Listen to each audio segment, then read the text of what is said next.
Son 7 de la mañana con 22 minutos y estamos en vivo conectados desde la ciudad de Guayaquil. Estamos con la ministra de Gobierno, María Paula Romo. Señora ministra, buenos días. ¿Cómo estamos? Gracias por atendernos. Buenos días, Roberto. Muy bien, gracias. Espero que ustedes también. Sí, con mucho frío, pero estamos comenzando un mes que suena bastante interesante. Ministra, entremos, en homenaje al tiempo, directamente a algunas preguntas y cuestionamientos obvios de esta semana muy movidita, es una semana muy política y muy movida, y comenzó siéndola desde el fin de semana, pues la noche del domingo usted salió en sus redes sociales dando un mensaje al país y señaló que estar sujeta a críticas como funcionaria es normal, pero acusarla de delitos es inaceptable. Esto en el marco de los chats revelados justamente donde hay conversaciones con el ex senador Mendoza sacados del celular del legislador. ¿Qué nos dice al respecto, ministra? Bueno, nuevamente buenos días y muchas gracias. Gracias, ministra. Un mes que va a estar muy marcado por la política y muchas cosas sucediendo al mismo tiempo. Y en efecto, este fin de semana yo también hice un pronunciamiento en el mismo sentido que usted ha comentado ahora. Yo hago una distinción muy clara entre las críticas que como funcionaria y como ministra tengo que recibir y hace parte del debate público y de lo que cualquier ciudadano, periodista, otros políticos, a veces en los términos más duros, pueden criticar de mi gestión. Eso es la democracia y la libre expresión por la que hemos peleado. Digo hemos porque creo que el presidente Moreno ha marcado un momento diferente sobre este tema en el país. Pero creo que hay un límite en donde ya la distinción se hace necesaria. Una cosa es criticar mi gestión, una cosa es no estar de acuerdo con una decisión, una cosa es debatir duramente las ideas, pero otra cosa es acusarme de haber participado en un delito, porque esto que se han dado por llamar como el reparto, yo lo digo siempre entre comillas, porque creo que detrás hay un relato que oculta a los verdaderos responsables. Entonces, esto ya no es un asunto político, ya no es un asunto de crítica a la gestión, estamos discutiendo un delito. Si alguien, y permítame que ponga el ejemplo, si alguien compró algo con un sobreprecio y alguien vendió algo con un sobreprecio, ahí hay al menos 3 cosas que investigar. ¿Quién compró? ¿Quién vendió? ¿Y quién se benefició de la diferencia? Esto no es un asunto político, no es un asunto de acuerdos, es un asunto que tiene que ser sancionado, investigado y sancionado. Y creo que cuando se dan por hablar de reparto, de buscarle a la ministra que no nombra a nadie, que no nombra a ningún director de un hospital, que no nombra a ningún funcionario de salud, que no hace compras públicas, yo, Roberto, en el ministerio que está a mi cargo, con el dinero que está a mi cargo, hice una sola compra de emergencia durante la pandemia, $6,000. Eso es exactamente lo que nosotros hicimos para trajes de bioseguridad de los funcionarios del ministerio, de las intendencias, de las comisarías. Entonces, una cosa es discutir la política, en donde yo respeto y recibo con tolerancia todas las críticas. Otra cosa es tratar de usar esta idea de que todo se trata de un acuerdo político para esconder que ahí hay delitos y evitar que se investigue a los que cometieron delitos y vincularme con una trama en la que no solamente no tengo nada que ver, sino que en algunos de sus aspectos yo misma he denunciado. Señora ministra, estos chats que se habla y se menciona, usted en un momento niega no habérselo realizado. ¿Estas conversaciones son normales dentro del quehacer de la política? Claro que sí, Roberto, y a veces no solamente en el quehacer de la política, sino normales entre dos personas. Usted y yo estábamos hace un momento, antes de salir al aire, comentando del clima, del calor, que le decía yo, estoy en la ciudad de Guayaquil, estoy en el hotel, buscando cuál es el enfoque. Simplemente son conversaciones normales, son conversaciones que uno tiene con otra persona que no constituyen y que no pueden tomarse y forjarse y forzar los argumentos como si constituyeran prueba de algo. De hecho, yo creo, Roberto, que si estos son los chats más graves, más delicados que han podido encontrar conmigo, porque además es un teléfono entregado por la familia del señor Mendoza 3 meses después de que está preso, si esto es lo más grave que pueden decir de mí y de mi relación con un legislador que está privado de libertad, entonces creo que de hecho son pruebas a mi favor. Nunca se habla de una obra pública, nunca se habla de un contrato, nunca se habla de nombrar un director de un hospital, nunca se habla de ninguna cosa que pueda conformar, que pueda constituir un delito, una sospecha de algo incorrecto. Entonces, creo que la verdadera revelación de estos chats o la verdadera revelación del trabajo del portal web que los publica es que realmente sorprende, a mí me sorprende, no sé usted, no sé el público, a mí me sorprende que la única persona con la que este señor ha conversado en su vida política he sido yo. No hay chats con nadie más, no hablaba con ningún legislador, no hablaba con ningún otro miembro del gobierno, no hablaba con los contratistas de las obras que en este momento están privados de libertad, no hablaba con su asesor al que se le encontró dinero en efectivo en el auto. Realmente creo que lo sorprendente, lo que tiene que hacernos abrir los ojos, lo que tiene que llevarnos en algo a la sospecha, es que la única persona con la que ha tenido un intercambio en su vida política he sido yo.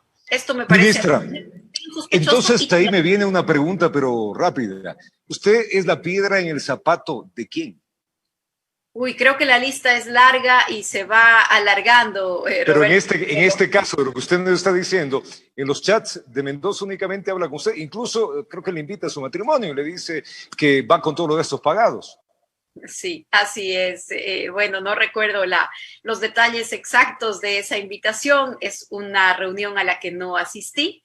Y en este caso, creo, insisto, no solamente soy una piedra en el zapato o no solamente soy una molestia para un legislador al que yo denuncié, porque yo lo denuncié. El caso de Mendoza no tiene que ver con la administración de un hospital, tiene que ver con la construcción de un hospital, con un tema de obra pública en Pedernales, Pedernales que fue el epicentro de la tragedia, el epicentro del terremoto y que lamentablemente hasta hoy no cuenta con un hospital. Cuando llegó a mí la información de que se estaba mal utilizando, se podría estar mal utilizando el adelanto de esa obra, yo misma empecé la investigación. Entendería que eso me convierte en una, no sé si usar la palabra enemiga, pero entiendo que el señor Mendoza, privado de libertad, destituido de la Asamblea, quiera responder de alguna manera, llevándome a su fango, como lo ha tratado de hacer con muchas personas. Pero yo creo que en estos casos, cuando yo recibo un ataque de alguien, inmediatamente otros sectores políticos a los que les soy incómoda lo utilizan, ¿no? Y lo utilizan y agarran eso y lo maximizan y se convierte en algo más grande, en algo más grave. ¿Por qué? Porque esos diferentes sectores a los que les soy incómoda también aprovechan cada una de las críticas, por pequeña que sea, para amplificarla. Y creo que eso es lo que estamos viendo en la política y ahora que entramos en una época de elecciones, y a veces no solamente en la política, sino en la vida, Roberto, hay que distinguir entre lo que hace mucho ruido y lo que es verdaderamente importante. Y creo Ministra, que hay que apagar el ruido para mirar lo importante. Ahí mismo, agarrando sus palabras, usted dice que la denunciante es la que está siendo señalada y no aquellos que están dentro de la investigación. Bueno, en este caso y en ese video o en esa publicación de un portal web, sí, pero la investigación está clara. En la investigación hay, si no me equivoco, más de una docena de personas a las que ya se les han formulado cargos. Y creo que esa es la manera en la que se tiene que estructurar una investigación. Por eso yo también digo en ese video, tiempo al tiempo, y que la justicia haga su trabajo, porque eso es lo que tenemos que lograr. En esa investigación están siendo procesados, están siendo investigados los funcionarios públicos que adjudicaron la obra. Lo primero es preguntarse si es que esos funcionarios lo hicieron en el ánimo de delinquir, si es que se hizo con dolo, ¿no es cierto? Pero ahí hay funcionarios públicos que están siendo investigados, contratistas que habían entregado cheques o que habrían entregado cheques o dinero, y este nivel político que de alguna manera se habría beneficiado de la asignación de un contrato. Esto es lo importante en una investigación. ¿Quién compra, quién vende y quién se beneficia de una eventual diferencia en un precio? Esto es como tiene que enfocarse una investigación. Cuando se trata de llevar al ámbito de la política, de lo mediático, de lo sensacionalista, se oculta la investigación. Y yo creo que eso es lo que tenemos que despejar en este caso y en otros. Apagar el ruido de lo sensacionalista, de lo amarillista, de lo mediático y enfocarnos. Delitos. ¿Qué delitos? ¿Quién los cometió? Que reciba su sanción y de manera ideal, que recuperemos el dinero y esto no se vuelva a repetir. Ahí está el enfoque, ahí está mi enfoque como ministra. No es mi intención entrar en una pelea de tú a tú con ningún periodista, pero tampoco me pueden pedir que guarde silencio mientras me acusan falsamente de un delito. Ministra, ¿cuál es el límite de lo legal y lo ético como funcionaria pública? Sí, creo que son límites importantes y hay una máxima, si me permite llevar la discusión hacia ese lugar, hay una máxima de la ética que es no hacer daño. Ese es el fundamento ético, esa es la regla mayor de la ética vista desde diferentes perspectivas, no hacer daño. En la ley dice exactamente lo que uno puede hacer, lo que no puede hacer, lo que está sancionado, pero en cada uno de los actos, o al menos en mi ética personal, creo que ese es un límite que va más allá de lo legal. Evidentemente, nunca actuar al marco de la ley, nunca actuar al margen de la ley, al margen de la ley no se puede actuar. Ni yo lo habría hecho, ni ninguna de mis conversaciones ha sido sobre esto, ni el presidente Moreno lo habría permitido, pero más allá de la ley, que hay que actuar en su marco, más allá de la ley, hay esta máxima ética que es no hacer daño. Que ninguna de nuestras decisiones esté dirigida a hacerle daño a alguien. Al contrario, como funcionarios tenemos que lograr hacer bien. Y el presidente lo ha repetido muchas veces, él dice dejar el país un poquito mejor de lo que lo encontramos, a pesar de la dura época que nos ha tocado vivir, porque este tema de la pandemia, por ejemplo, ha puesto al mundo entero contra la pared, ha puesto al mundo entero a preguntarse sobre su economía, sobre el trabajo, sobre el cuidado del ambiente, sobre los sistemas de salud. No ha sido sencillo y nadie lo habría tenido fácil, pero al menos nuestros principios sí son esos, no hacer daño, tratar de que las personas, de que los ciudadanos, sobre todo quienes más lo necesitan, estén mejor y que el país esté un poco mejor. Eso nos guía en el día a día. Eso es lo ético. ¿Y lo legal? Bueno, lo legal está escrito como funcionaria en las competencias de lo que uno puede ejercer y no, y en el Código Penal los actos por los que uno tiene que recibir una sanción como ciudadano y como funcionario si es que los comete. Ministra, hace un momento hablamos de que esta es una semana y un mes muy político. ¿Usted piensa que todo esto es en marco de distractores, justamente por la cantidad de días, casos que se tienen que analizar? Hay varios. Esta semana se tiene que resolver el caso de sobornos, el caso de las elecciones. O sea, tenemos mucho por medio. ¿Usted cree que hay ruido por medio y en el medio lo pusieron usted? Sí creo que es parte de este relato mediático sobre este tema, es parte de este relato mediático sobre un problema que tiene que ser investigado.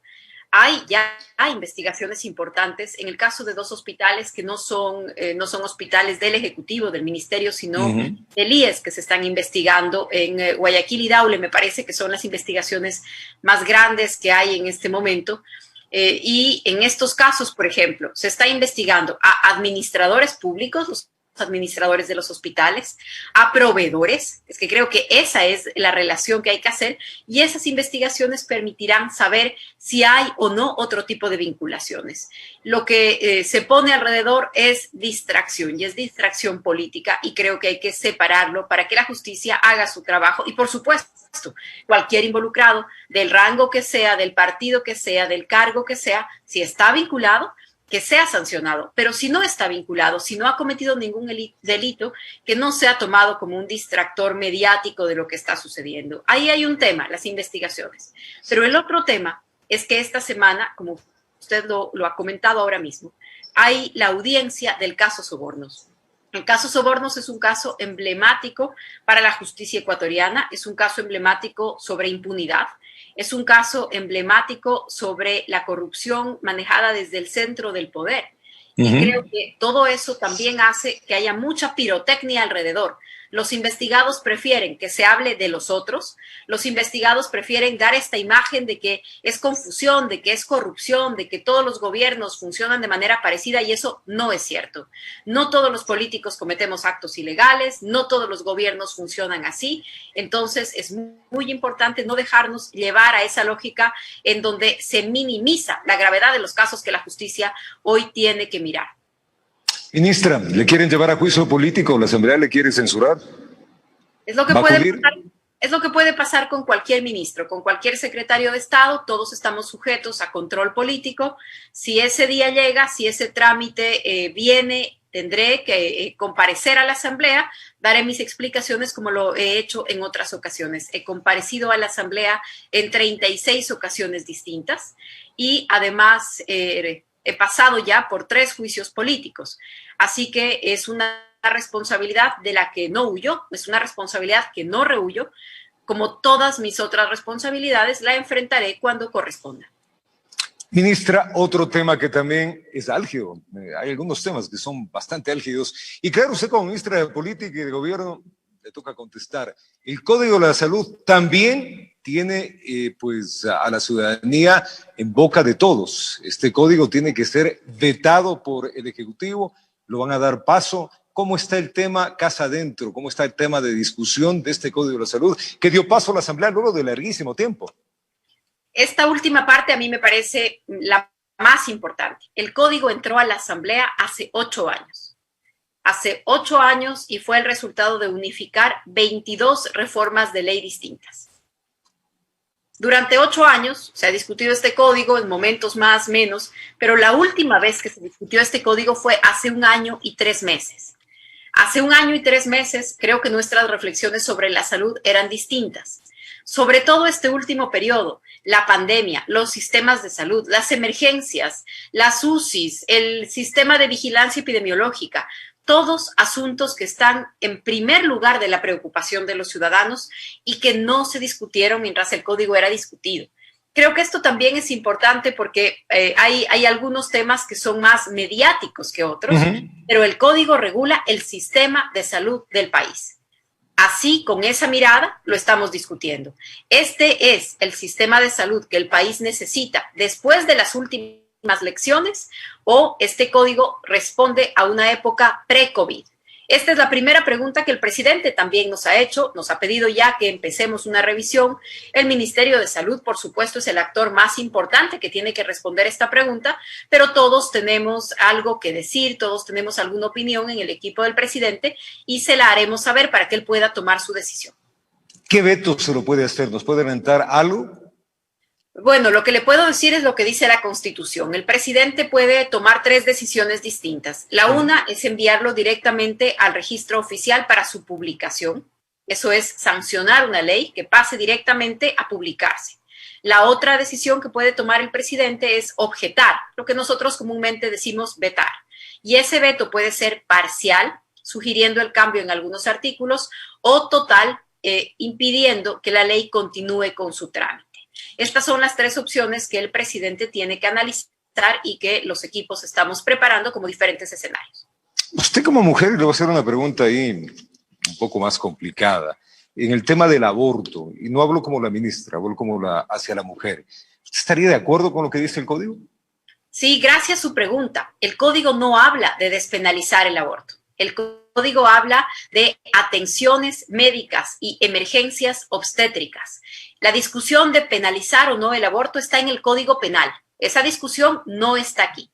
Este código no es el Código Penal. Mire usted el término. Es la diferencia. ¿No es cierto? Usted decía despenalizar o penalizar. Eso no está en el Código de la Salud. Eso está en el Código Penal. Este código, el Código de la Salud, habla de atender las emergencias obstétricas. Y por supuesto, las mujeres tenemos derecho a que ese tipo de emergencias sean atendidas en el sistema de salud. Una emergencia obstétrica, una de las cuales podría relacionarse con un aborto, con una interrupción de un embarazo, ya sea una interrupción voluntaria, involuntaria, porque las emergencias obstétricas y los temas obstétricos son la principal causa por la que las mujeres vamos al sistema de salud. Por supuesto que esas emergencias tienen que ser atendidas. El código no despenaliza el aborto y esa es una distinción importante. Pero añado, el código habla de muchas más cosas que eso. Ojalá podamos tener una discusión amplia porque el código se refiere al sistema de salud que necesitamos o no para el país, al sistema de salud que además debe recibir un mensaje muy potente, ha recibido un mensaje muy poderoso después de la pandemia. Me pregunto si hoy lo que pensamos sobre las necesidades de la salud en primer nivel, la salud especializada, etcétera, si lo que pensamos hoy es igual a lo que pensábamos hace un año y medio o hace 8 años. Yo creo que las cosas han cambiado mucho y el código tiene que ser revisado, mirado con esos ojos. Ministra, no todo es malo. ¿Cómo estamos con la reactivación? ¿Qué pasos se han dado? ¿El país tiene que seguir adelante? ¿Qué nos cuenta de esta reactivación en medio de la pandemia?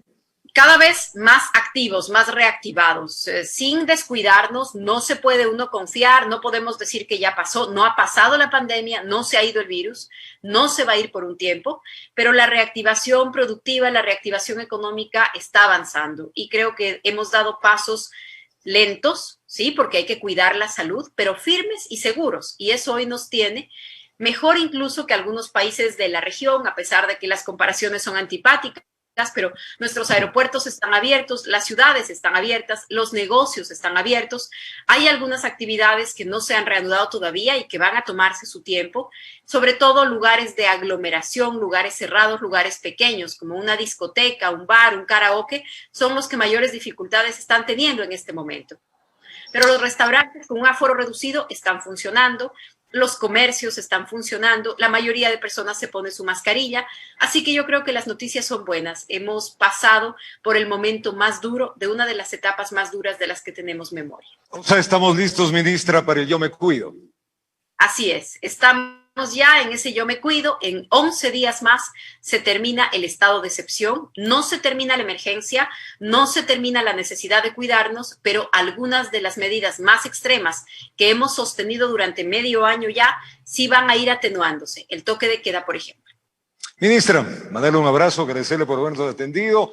Muchas preguntas y varias respuestas. Muy amable, ministra. Espero que su día sea realmente bueno. Muchísimas gracias. Iguales deseos para usted, para quienes nos miran, nos oyen. Un abrazo. Buen día. Un abrazo grande. La ministra de Gobierno y de Política del país, María Paula Romo, conversando en la mañana acá en El Comercio TV. Tiempo de una pausa. Ya venimos.